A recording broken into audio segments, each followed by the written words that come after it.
Salut à tous et bienvenue dans la météo du Bitcoin. Ah ah. Eh bien, globalement, je vais vous faire un petit tour du feed. Donc, si vous regardez un petit peu la miniature de la vidéo, c'est Nous sommes en guerre. Et je vais vous apporter ici quelques éléments d'ordre d'analyse de tendance. Mon idée sur le marché en général, sur un petit peu les différents éléments qui sont arrivés depuis ces news de contagion bancaire. On va regarder un petit peu les graphiques de ces banques et aussi les conclusions potentielles sur les marchés. Alors que hier, on a eu les chiffres des taux d'intérêt de la Banque centrale européenne et qu'on a aussi déjà eu les chiffres de l'inflation pour en parler. Donc on a eu pas mal d'événements qui sont arrivés. On va regarder un petit peu comment ça se passe, les réactions des marchés, le sentiment et qu'est-ce qu'il faut faire. En tout cas, moi, ce que je fais. Hein. Ce qu'il faut faire, vous démerder. Donc, en général, je tiens en temps réel les membres alpha de ce que je fais, pas pour leur donner des calls, mais par souci de transparence. Alors, de temps en temps, ça flip-flop, et puis de temps en temps, ça flip-flop pas. Alors, qu'est-ce que j'entends par flip-flop? Ça veut dire que de temps en temps, c'est un petit peu incertain, vu que j'ai souvent le nez dans le graphique en 5 minutes, vu que j'exécute des trades en scalping. Ça peut changer assez rapidement. Et puis, de temps en temps, vient des plays haute probabilité, où c'est un petit peu plus clair. Donc la température étant tombée hier matin à 8 heures, donc ça fait à 5 heures du matin chez vous, j'ai indiqué un petit peu mon idée alors que le BTC était en mode orange ici. Et c'était que globalement, que ça s'était calmé au niveau des open interest. Je vous laisserai faire pause. Hein. Globalement, c'était que je partais en spot BTC sur une portion de mon capital sur laquelle je ne vais pas toucher. Et aussi que je prenais des coins. Et les coins, je vous les donne, c'est gratuit. MDT, Tomo, IMX, ELF, Inch. Donc ça date de hier. En sachant que ce sont pour moi des positions, tout ça c'est du hold. Ça veut dire j'y touche pas jusqu'à invalidation. Et pour ce qui est des altcoins, c'est une petite série d'altcoins que j'ai identifié comme ça comme étant potentiellement capable de superformer le Bitcoin à un moment. Suivant un narratif, il y a un double narratif, éventuellement ça peut être intelligence artificielle avec la sortie de ChatGPT 4 et comment ça s'appelle, Immutable X qui techniquement est très joli long terme, ce qui laisse supposer pourquoi pas aussi un narratif autour des layers de Ethereum. Ethereum qui a perdu franchement de la force contre le Bitcoin, mais ça aussi ça fait partie du narratif actuel. Qu'est-ce que c'est le narratif? C'est la raison que les gens vont se donner. Le pourquoi ça monte, c'est l'opération marketing. Qu'est-ce qui se passe? Donc ici, je considère ici une Bitcoin saison, hein, jusqu'à ce que tout le monde soit bien entendu que Bitcoin is king. Mais à un moment, les alts, ça devrait bien aller, ne serait-ce que dans des périodes de range prolongées, alors que le Bitcoin n'est pas hostile. Pour l'instant, il est trend up. On va voir ça un petit peu dans les graphiques. Les acheteurs de signatures doivent abandonner le crypto business dans les banques, à la banque. Ça veut dire qu'ici, il y a une déclaration de guerre. Globalement, c'est OK, on va bien s'occuper de ces banques-là, mais si vous êtes chez Signature, vous n'avez plus le droit de vous occuper des cryptos. Donc ici, ça laisse supposer potentiellement des démarches assez agressives. Déjà, pour tenir responsable la crypto des effondrements bancaires, mais c'est bien sûr, hein, c'est comme le Covid, ça n'a rien à voir avec tout le reste. Il faut toujours. Si on veut pas se faire décapiter en place publique, il vaut mieux raconter que c'est la faute de quelqu'un d'autre. Comme la réforme de retraite, ça. Mais bon. Il faut tout faire. C'est quoi qu'il en coûte, hein, le fameux quoi qu'il en coûte. À partir du moment où tu vis dans un gouvernement qui est capable de sortir un quoi qu'il en coûte pour sauver les marchés, tu sais globalement comment ça va se passer. Et ici, The Choice is Yours, qui est assez représentatif de la situation dans laquelle nous nous retrouvons tous ici. C'est un petit peu fait comme des rats, c'est-à-dire tu as le choix entre le Magic Internet Money ou la Monopoly Money. Je veux dire, nous qui sommes sensibilisés à la crypto, moi depuis 2017, bon, le narratif Bitcoin, on le connaît. Hein, si on est venu, c'est parce que les banques, on sait qu'on ne peut pas leur faire confiance. La défiance est énorme. Et ici, entre guillemets, le vernis est en train de craquer, voire même le bateau est en train de couler. Donc on le voit couler.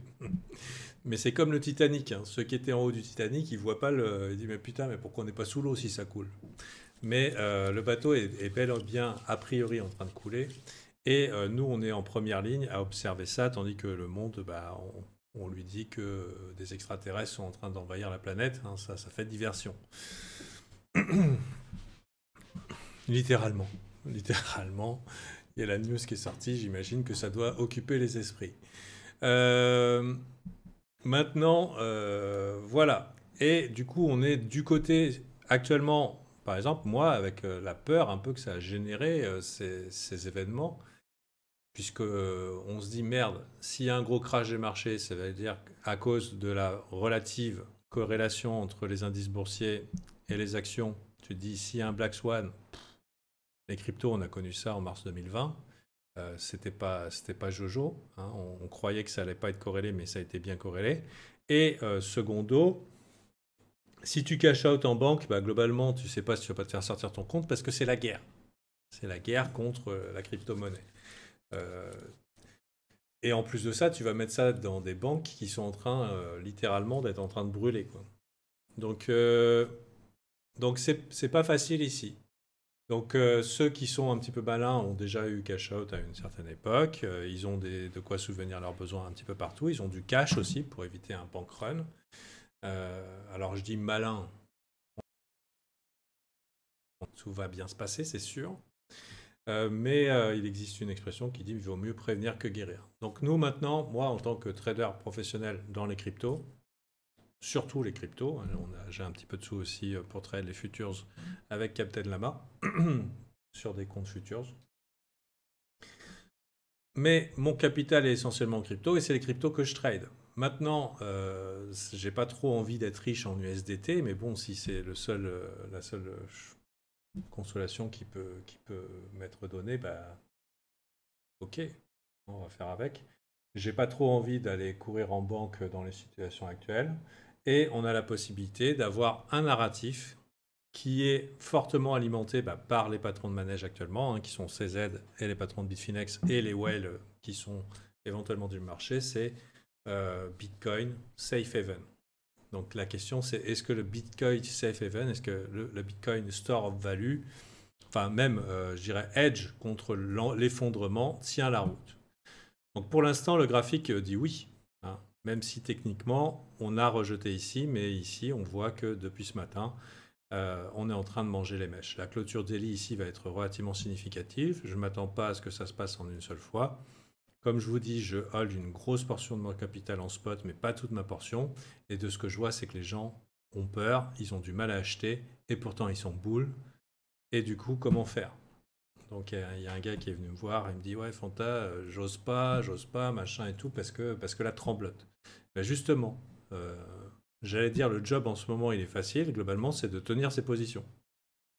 Alors facile, pas si facile à dire, mais le problème c'est que la plupart des gens, ils pensent que c'est soit all-in Bitcoin, soit rien du tout. Et parce qu'ils veulent all-in Bitcoin, bah, ils sont incapables de tenir leur position. Donc je dis à défaut d'être grosse couille, mets-toi mi-couille. Tu divises ta position par 2 ou par 3, et puis normalement tu devrais pouvoir encaisser la volatilité qui va avec. C'est la chose que je fais. Donc je suis bien exposé sur mon capital, mais pas assez pour trembloter si jamais ça secoue. Donc voilà, en tout cas ça paraît plutôt positif. J'aimerais bien mettre plus, mais bon, si c'est pour pas dormir la nuit, c'est pas la peine.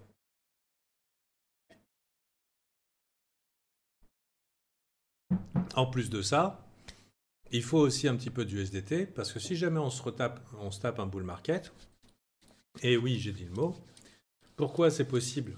C'est parce que déjà, les banquiers, ils n'aiment pas perdre. Donc on peut très bien avoir un exit scam saison, on peut très bien avoir un méga rallye en disant ok, ah ouais, c'est comme ça, ben on va tout pomper mon gars pendant que tout le monde a peur. Ils croient vraiment que c'est la récession maintenant. La Fed est obligée d'inverser au niveau des taux d'intérêt. On a vu JP Morgan qui annonce qu'a priori 2 trillions seront injectés par la Fed dans l'économie pour la sauver. Donc globalement, c'est réimpression de monnaie. Là, on a eu de la chance, les taux d'intérêt n'ont pas augmenté. Même ils ont baissé. Non, l'inflation n'a pas augmenté, ils ont baissé. Donc le pire qui aurait pu avoir lieu, c'était de voir une inflation qui continue à augmenter et la Fed qui arrête d'augmenter les taux d'intérêt. Parce qu'en fait, les banques se sont mis à emprunter, mais avec l'augmentation des taux d'intérêt, elles se retrouvent déficitaires. Donc là, on repasserait peut-être à un pivot un peu plus rapide, un petit peu plus forcé pour éviter la catastrophe. plus un peu d'impression de monnaie. Si l'inflation avait augmenté pendant ce temps-là, bah, en gros, c'est hyperinflation. Et du coup, bah, Bitcoin, effectivement, bah, l'idée, elle tient. Je veux dire, tu peux pas faire confiance en banque, tu peux pas protéger ton épargne à cause de l'hyperinflation. L'idée Bitcoin, elle tient complètement la route, plus que les shitcoins. Bien sûr, à un moment, les shitcoins verront leur lumière. Je vous ai déjà donné la liste de ceux qui m'intéressent. Si les vôtres y pompent, tant mieux. Je pense qu'il vaut mieux être exposé sur Bitcoin que le reste, même ne serait-ce que pour se protéger d'un effondrement systémique. Il vaut mieux avoir un peu de magique Internet monnaie que rien du tout. Donc ici, c'est mon plan. Mon plan, c'est de tenir mes positions. Même si je ne vous cache pas que, par exemple, l'entrée dans la mèche, ça peut faire une bonne position de swing short. Mais bon, j'irai pas me mettre en travers de Binance, qui, a priori, a l'air motivé pour déployer son milliard fraîche tout frais. On pourra aussi remarquer que Goldman Sachs a acquis, j'ai vu la news passer, énormément de securities de Silicon Valley Bank. Silicon Valley Bank était une banque qui était très impliquée dans la crypto, donc a priori, ils ont récupéré un gros bag. Est-ce qu'ils ont intention de le vendre à profit ou d'écraser les marchés? À mon avis, à profit. Autre chose qu'il faut considérer, c'est que le Nasdaq se porte très bien. Donc les gens se chient dessus, et là, on a, avec des news d'apocalypse, un marché qui est magnifique, qui est superbe. Donc tout ça est arrivé, c'est en 4 jours, hein, le reversal, les gens encore en PLS, c'est l'effondrement, c'est affreux. Le narratif crise n'ayant jamais été aussi proche, mais devinez quoi, les récessions n'arrivent pas quand les gens croient que la récession va arriver. Elle arrive quand ils en doutent, quand ils ne peuvent plus la voir. Donc j'irais appeler ça le grand pump final. Ou alors exit scam saison. C'est vous qui choisissez. Mais du coup, on sait ce qu'il y a. On sait que la maison brûle. Mais je ne m'attends pas à voir ces messieurs les banquiers sortir. Hein, je ne sais pas si vous vous rappelez. Je vous invite à regarder le Big Short qui avait... Où, en gros, c'est des gars malins qui ont vu tout se casser la gueule. Et malgré tout, les fondamentaux qui sont horribles sont allés contre eux pendant une période très élevée. Pourquoi? Parce que ces fameux banquiers ont largué leur bague. Hein. Et à une époque, c'était écrit dans le wiki de... Comment il s'appelle? Cassandra sur Twitter. C'est comment son nom? J'ai oublié son nom. Le mec du Big Short.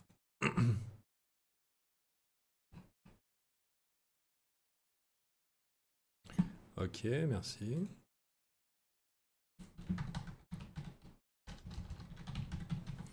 Michael Burry, pardon. Michael Burry, donc, qui était envers et contre tout, avec des fondamentaux extrêmement baissiers et du coup un technique haussier. Donc il disait dans son Wikipédia, mais ça a été retiré, c'est que jamais plus il ne prendrait des décisions basées uniquement sur les fondamentaux, mais avec un alignement fondamental et technique. Je pense que c'est une leçon que tout le monde peut vraiment tirer, notamment tous ceux qui avaient les fondamentaux de leur côté et qui ont holdé des baisses de 80% sur les cryptos. 80% quand ça s'est bien passé. Maintenant, on a des fondamentaux a priori baissiers, mais un technique haussier. Ah, ils font chier les fondamentaux. Et du coup, on va s'en tenir à ce qu'on voit et pas ce qu'on croit. Ce qu'on voit, c'est potentiellement un marché ultra bull, des gens qui ont peur. Et finalement, alors que j'étais en train de me dire, oulala, est-ce que c'est la fin des haricots? Je suis en train de me dire que dans la Wall Street Cheat Sheet, nous sommes bien dans la situation actuelle. C'est-à-dire, Disraeli will fail like others. Le disbelief. Et le disbelief, c'est à peu près ce qu'on a eu, ce qu'on a eu ici. Hein. Vous voyez le push vers les 19 000, grosse panique, et là on est en train de rallye. On est en train de rallier. D'ailleurs, la plupart, je ne méprise aucun de ceux qui ont survécu jusqu'ici. Si vous avez survécu jusqu'ici, c'est que vous êtes un bon petit cafard anti-apocalypse. Celui dans Wall-E. Donc normalement, ça s'est bien passé pour vous. Félicitations. Donc maintenant, ce que je remarque, c'est que faut pas se leurrer. Parmi les survivants, il y a ceux qui ne vendront jamais, les fameux team DCA. La question, c'est est-ce qu'ils auront les couilles de hold de leur position alors que c'est les beaux jours et qu'a priori, ça ne devrait pas l'être. Donc là, je ne dis pas que c'est sûr qu'il y a les beaux jours, mais je pense qu'il y a une probabilité, de par la saisonnalité en général, jusqu'au printemps, jusqu'en mai-juin, on est plutôt dans le vert. Il y a une possibilité que ça se passe bien. Bien sûr, il ne faut pas oublier, je ne sais pas si je ferai de météo du Bitcoin d'ici là, c'est qu'il y a énormément de paramètres à tenir en compte. Personnellement, mon hold Bitcoin, en plus d'avoir pris des petits scalps sur la montée, donc ce qui m'a permis de pas trop me faire, pas trop d'être perdant en termes de Bitcoin sur la montée, mon hold de Bitcoin peut être invalidé. Mais à cause de la force de ce trend, de cette structure haussière, ici on voit un rising tree en weekly.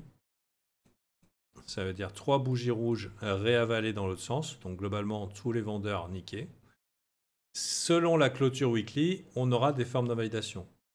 Une clôture weekly sous les 24 100, c'est pas bon. Ça sera probablement une source d'invalidation pour moi. Pour l'instant, je tiens mes positions. Et on dirait que globalement, si le Bitcoin il tient les 20 000, on est tranquille. Hein. Mais je pense pas qu'on revisitera jamais. Il y a trop de gens. Ça devient un support ici. Donc évidemment, sur un Black Swan, ça peut être invalidé. Mais les Black Swan que tout le monde s'attend, ça n'arrive pas en général. Hein. Le Black Swan ici qu'on peut s'attendre, c'est que finalement Bitcoin fasse son truc de Bitcoin, c'est que « Oh putain, c'était vraiment un edge anti-effondrement ». Donc on va voir comment ça se goupille. Pendant ce temps-là, et oui, je me donne le droit de changer d'avis. Considérer que je fais du divertissement et que je suis là pour perdre mon argent face à tout le monde. Alors là, il y a un des membres qui date de longtemps. Personnellement, j'ai appelé ma soeur et ma belle-sœur hier pour dire de garder leur crypto jusqu'en mai et tout vendre ensuite. Ouais, mai-juin, je pense aussi que ça risque de faire le coup sur la nuque. Juste le temps qu'on baisse sa garde et qu'on soit un petit peu trop optimiste. Mais on peut se faire surprendre par un rallye qui coiffe pas mal de gens au poteau parce que c'est sûr, c'est un sucker rallye. Hein. This is a sucker rallye. Étrangement, ça ressemble exactement à notre graphique du Bitcoin. Ah putain. Ah, du coup, vivement l'euphorie, hein, qu'on ait le signal. J'ai vu que les gens hésitaient à mettre les laser eyes, donc c'est plutôt bon signe. Et là, on va voir que depuis le rallye ici à 20 000, on a des top traders qui sont longues et on a du retail qui est short. Bien sûr, ce n'est pas une science exacte. On voit aussi qu'au moindre range, ça rebascule funding côté négatif, ce qui est plutôt positif. Ça veut dire que les gens ont la chocotte. Donc voilà, moi je dis hold les positions. Tiens, c'est sympa. Enfin, c'est sympa. Je suis content d'avoir un dip ici. Voire même, je ne serais pas mécontent de revoir un retest des 25K. Parce que ce qui m'intéresse pour ajouter à ma position, c'est une clôture weekly qui m'arrange et de préférence le moins loin possible de la zone de breakout. Ça me permettrait de rajouter ma position en étant tranquille. Le but étant de voir ici les mèches se faire déborder. C'est-à-dire que si on faisait une mèche et qu'on revenait ici, hop, ça serait relativement inquiétant. Au niveau du weekly, on aurait la confirmation si on clôture au-dessus de ce niveau. Au-dessus de ce niveau, pour moi, c'est OK d'être grosse couille. Bien sûr, tout peut arriver.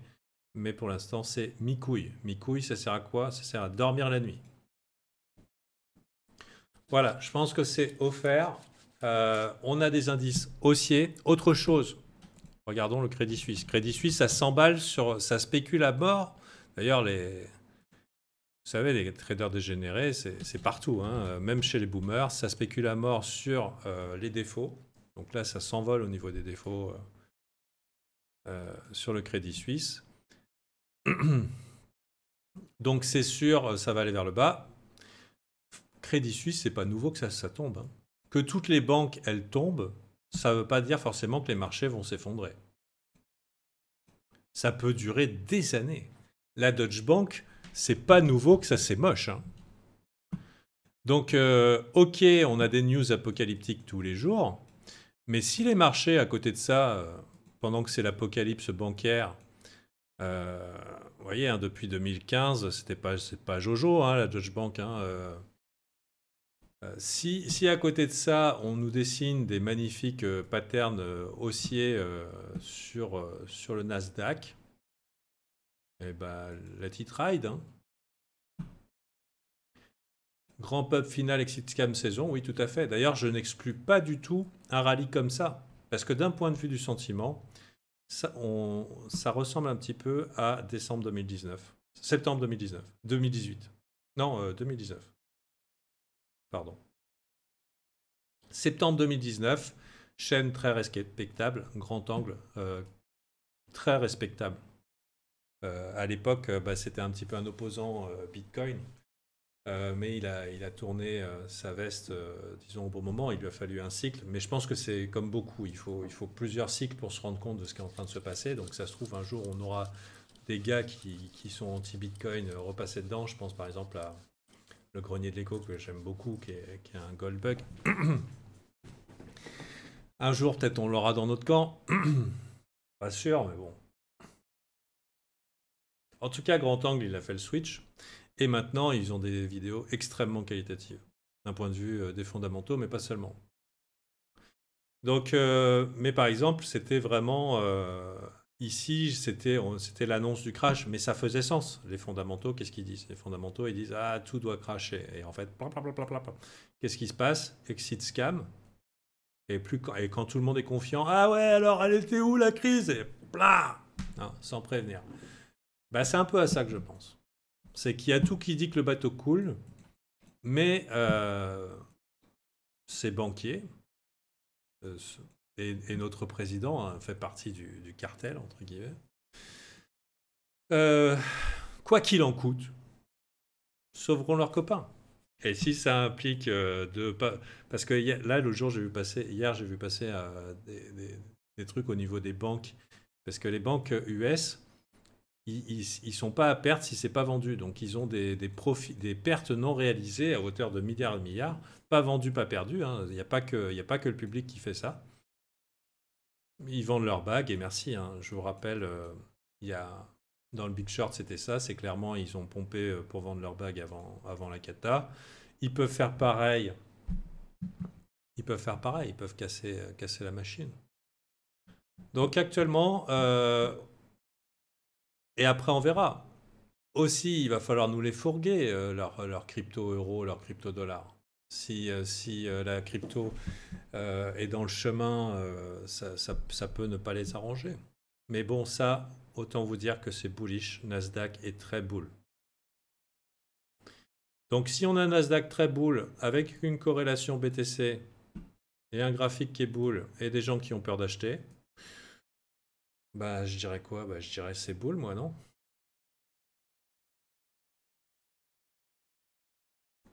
Bien sûr, vous avez un niveau d'invalidation, je n'exclus pas de la volatilité, et vous savez quoi? On peut avoir des amplitudes de l'ordre, parce que quand on a une tendance haussière, c'est quoi? C'est des plus hauts sommets, plus hauts creux. Hein. Plus haut sommet, plus haut creux, plus haut sommet, plus haut creux. On peut avoir des plus hauts creux qui nous emmènent là. Hein. Mais n'empêche que, a priori, le job, ce serait de hold, pendant que les gens n'ont pas les couilles. Voilà, bien sûr. Prochaine vidéo. Peut-être ici sur un top temporaire, on verra.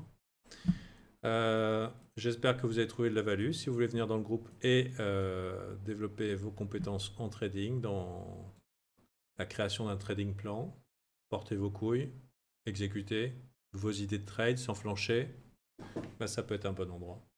Sur ce, ouais, je pense que c'est le mode Bonobo on actuellement, l'Oscar. Donc voilà. C'est quoi le mode Bonobo? C'est le moment où il faut porter ses couilles.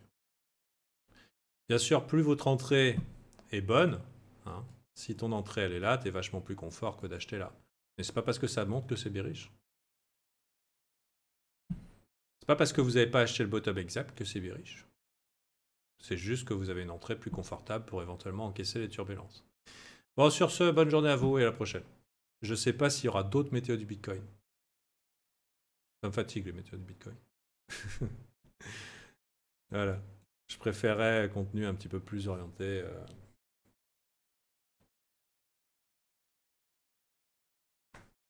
Trading, investissement professionnel. Allez, bye.